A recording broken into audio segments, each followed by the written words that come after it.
Boa tarde, vou deixar aqui uma palavra que se encontra-se no livro de Mateus 27. A gente vai estar falando hoje sobre Judas.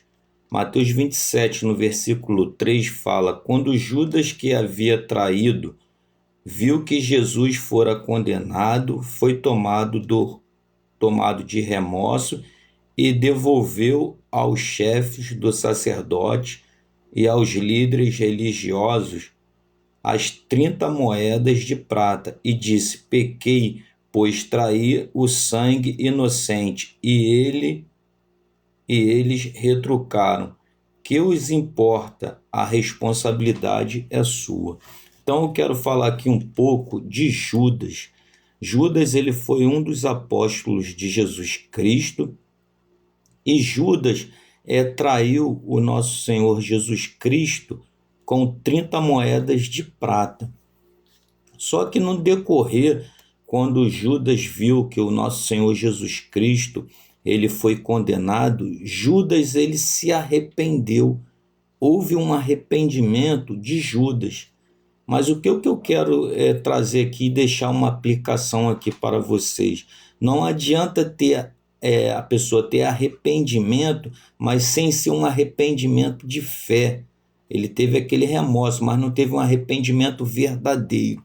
Então, com isso, Judas ele se enforcou, ele tirou sua própria vida.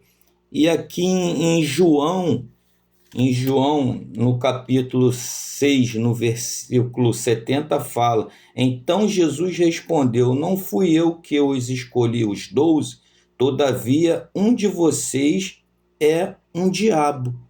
Então, um daqueles discípulos ali, dos 12, que era Judas, Judas era o diabo. Judas, ele entregou Jesus Cristo. E o que eu quero trazer uma outra aplicação aqui, que em Mateus capítulo 26 e no versículo 24 fala aqui: o Filho do Homem vai como está escrito a seu respeito, mas ai daquele que trai o Filho do Homem, melhor que seria não haver nascido.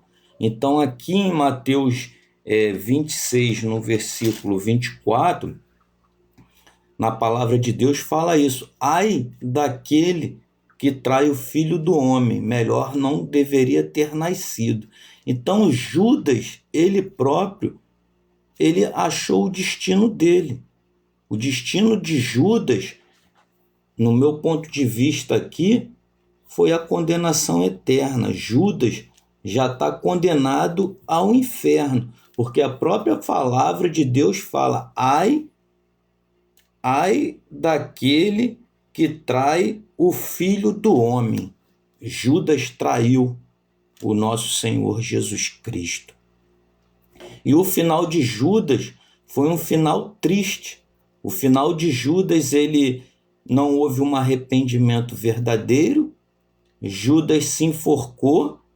Em Atos fala que, que o corpo dele caiu e as entranhas dele ficaram expostas. Então deveria o quê? No meu entendimento, no meu ponto de vista. Ali com o tempo, né, depois de Judas estar enforcado numa árvore, provavelmente deve ter sido isso, aquele corpo se deteriorou e caiu no chão, e as vísceras dele ficou exposta. Então, nós podemos ver que tudo que a gente vai fazer tem uma consequência. Mas se houver um arrependimento verdadeiro, também a misericórdia de Deus age. A misericórdia de Deus também poderia ter agido sobre a vida de Judas. Só que Judas não teve um arrependimento verdadeiro. Judas procurou se enforcar. Ele próprio tirou a vida dele. E o destino dele foi o quê? Foi o inferno, no meu ponto de vista aqui, deixando claro aqui nesse estudo. Então a própria palavra de Deus aqui em Mateus 26 fala, no versículo 24, que ai daquele que trai o Filho do Homem, melhor lhe seria não haver nascido. Então o destino de Judas aqui, no meu entendimento, foi o inferno.